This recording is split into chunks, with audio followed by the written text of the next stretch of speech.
निर्मला सीतारमण का थोड़ा तबीयत ठीक नहीं है, उसको दिमाग इलाज करना पड़ेगा लंदन ब्रॉडमोर हॉस्पिटल में।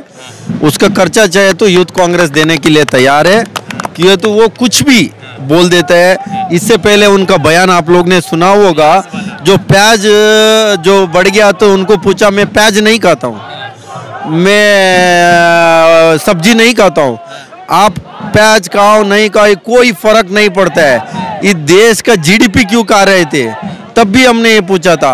अभी उसको डॉलर से भी कोई मतलब नहीं है, क्यों तो वो ना रुपया खाती है ना डॉलर खाती है, यही बोलेगी वो। तो कितना पैसा दे सकते हैं यूथ कांग्रेस इलाज के लिए लंदन में, अगर ब्राड वो कितना भी खर्चा हो, मीन्स उनका बिजनेस क्लास हो जाए, हमने चंदा लेके उसको टिकट बना के भेजेंगे। इलाज होना जरूरी है, तो ये तो उनको इस देश के बारे में कोई समझ नहीं है। भारत जोड़ने की बात आज नहीं है, ये आजादी से पहले महात्मा गांधी ने प्रयास किया भारत जोड़ने का। जब उन्होंने भारत को जोड़ा, लोगों को साथ लिया, फिर अंग्रेजों को कहा कि भारत छोड़ो। वैसे ही रजवाड़ों को एक कर कर सरदार पटेल ने भारत जोड़ने का प्रयास किया, इंदिरा गांधी ने भारत जोड़ने का प्रयास किया बैंकों का राष्ट्रीयकरण करके, अब अबुल कलाम आजाद ने शिक्षा के जरिए भारत जोड़ने का प्रयास किया, यहाँ तक के अंबेडकर जी ने संविधान के जरिए भारत जोड़ने का प्रयास किया। ये पहली बार नहीं है। ये श्रीनिवासन जी यहाँ पर लोगों के साथ वार्तालाप कर रहे हैं, बातचीत कर रहे हैं। सर एक बात बताइए कि कर्नाटका में तो राहुल जी का बहुत भव्य स्वागत हुआ, आप कर्नाटका से आ रहे हैं, आंध्र प्रदेश में जो स्वागत हुआ ऐसा उम्मीद था या उम्मीद से बढ़कर? देखिए, पूरा आप राहुल जी का 12 जोड़ो यात्रा कहीं भी जाए, डेजर्ट पे जाइए, वहाँ भी लोग दिखेगा, लोग आएंगे, समर्थन देने का काम करेगा। आंध्र इस इलाका में कोई इतने उम्मीद नहीं थे, फिर भी इतने तादाद में लोग आए और भारत जोड़ो यात्रा को समर्थन राहुल जी के साथ मिलने के लिए सुबह 5 बजे लोग आके वेट करना हम लोग ने सुबह से देख रहे हैं। अभी बारिश हुआ, बारिश के अंदर कोई हिला नहीं है, सारे लोग आप देख सकते हैं किस तरीके के खड़ा है, और आपको ये ऐसे ही बढ़ते रहेगा, जनसागर आपको देखने को मिलेगा। अच्छा सर एक बात बताइए कि डॉलर के ऊपर निर्मला सीतारमण ने कहा कि डॉलर रुपया कमजोर नहीं हुआ, डॉलर मजबूत हो गया, तो उस पर राहुल जी ने कल एक ट्वीट किया था, उन्होंने लिखा कि दूसरे देशों में लोग कम खा रहे हैं और हमारे यहाँ लोग ज्यादा खा रहे हैं, इसीलिए हम भुखमरी में इतना जो है पीछे आ रहे हैं। तो क्या लग रहा है कि वित्त मंत्री का ऐसा बयान काहे देते हैं, इस तरह के बेकार बयान सामने आता है? निर्मला सीतारमण का थोड़ा तबीयत ठीक नहीं है, उसको दिमाग इलाज करना पड़ेगा लंदन ब्रॉडमोर हॉस्पिटल में।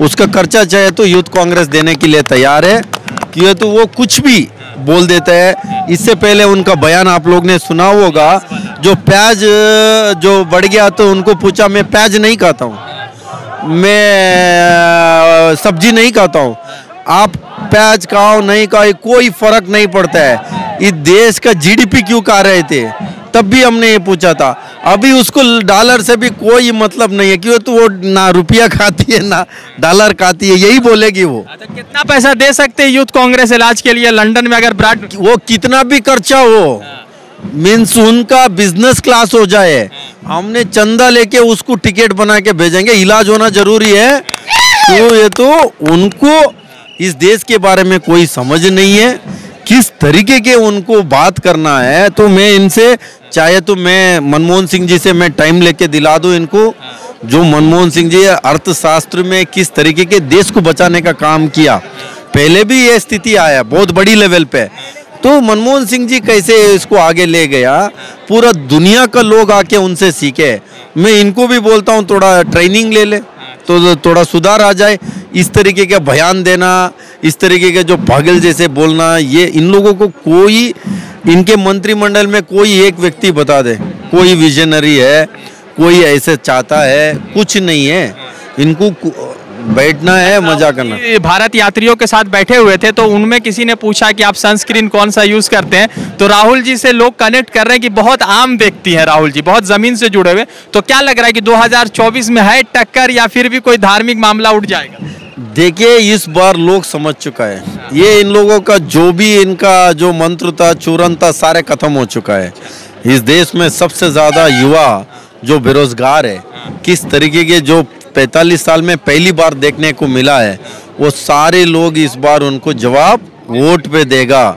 ये कितने भी दंगा करा दो, इनका कोशिश यही है। राहुल जी ये चुनाव का यात्रा नहीं है, ये राहुल गांधी जी देश को बचाना, संविधान को बचाना, नौजवान को बचाना, जो कमर तोड़ महंगाई है, जो आंसू से हाथ धो रहा है रसोई में महिला, और हर चीज़ को लेके ये यात्रा कर रहा है। आपने आप लोग आएगा, ये सरकार को उखाड़ के फेंकने का काम करेगा। जब जब महिला हो, इस देश का युवा हो, सरकार के खिलाफ आवाज़ उठाए, वो सरकार को उखाड़ के फेंकने का काम युवा और महिला ने किया है, इस बार भी करेंगे। कल बीजेपी ने एक वीडियो में कहा, एक आखिरी सवाल, अच्छा ठीक है, तो लगातार भीड़ बढ़ रहा है, लोग बढ़ रहे हैं, श्रीनिवासन जी से बात हो रही थी और राहुल गांधी का आगमन होना है, राहुल जी का आगमन हो रहा है। लगातार भारत जोड़ो यात्रा में लोगों का जिस तरह से समर्थन, जिस तरह से लोग भारत जोड़ो यात्रा में शामिल हो रहे हैं, उससे तो कई सारे चीज स्पष्ट हो रहे हैं। एक हमारे साथ एक भाई है, एक साथी है, क्या आपका क्या नाम है भाई? शाहनवाज शेख। अच्छा शाहनवाज भाई, आप भी पूरा भारत यात्री में पिछले एक दिन से चल रहे हैं? जी हाँ, भारत यात्री हूँ मैं। अच्छा। और पिछले 40 दिन से हम लोग चल रहे हैं कन्याकुमारी से। बीजेपी ने एक लेटेस्ट बयान दिया है, वीडियो शेयर किया, उसमें कहा है कि राहुल जी जो गांधी का जो है ना मौकरी वाला वीडियो बनाया और कहा कि राहुल गांधी को भारत जोड़ो से पहले कांग्रेस को जोड़ना चाहिए। तो आपको क्या लगता है कि इन सब चीजों से क्या असर पड़ रहा है आपके भारत जोड़ो यात्रा? देखिए, बौखलाहट पूरी तरह से दिख रही है भारतीय जनता पार्टी की। जिस तरीके से आरएसएस के नेताओं के बयान सामने आए, बीजेपी के नेताओं के बयान सामने आए, ये दिख रहा है कि भारत जोड़ो का जो असर, जो लाखों की भीड़ निकल कर आ रही है, ये पैसे से देकर लाई हुई भीड़ नहीं है। जनता अपने घर से, अपने मगदे की आपके सामने कितने लोग आके खड़े हैं सामने, ये सब छत पर खड़े हैं। ये हम देख रहे हैं, कन्याकुमारी से लेकर केरला में हमने देखा, हमने कर्नाटक में देखा और आंध्र प्रदेश में हम देख रहे हैं। जिस तरीके के लोगों का प्यार राहुल गांधी के प्रति दिख रहा है, ये देखकर बीजेपी बौखलाई हुए, इसलिए इस तरह की बातें करी। और ये भारत जोड़ने की जो बात है, ये भारत जोड़ने की बात आज नहीं है, ये आजादी से पहले महात्मा गांधी ने प्रयास किया भारत जोड़ने का। जब उन्होंने भारत को जोड़ा, लोगों को साथ लिया, फिर अंग्रेजों को कहा कि भारत छोड़ो। वैसे ही रजवाड़ों को एक कर कर सरदार पटेल ने भारत जोड़ने का प्रयास किया, इंदिरा गांधी ने भारत जोड़ने का प्रयास किया बैंकों का राष्ट्रीयकरण करके, अब अबुल कलाम आजाद ने शिक्षा के जरिए भारत जोड़ने का प्रयास किया, यहाँ तक के अंबेडकर जी ने संविधान के जरिए भारत जोड़ने का प्रयास किया। ये पहली बार नहीं है, ये राहुल गांधी बता रहे हैं कि भारत में नफरत की कोई जगह नहीं है। भारत एक ऐसा मुल्क है जहां पर सभी सभ्यता, सभी जाति, सभी समाज, सभी धर्म, सभी भाषाओं का सम्मान होना चाहिए। ये जिस तरीके से नफरत का माहौल भारत देश में देखने को मिल रहा है, इस नफरत के माहौल के सामने मोहब्बत का पैगाम लेकर राहुल गांधी भारत जोड़ो यात्रा कर रहे हैं। द इंडियन खबर, सच आपके सामने।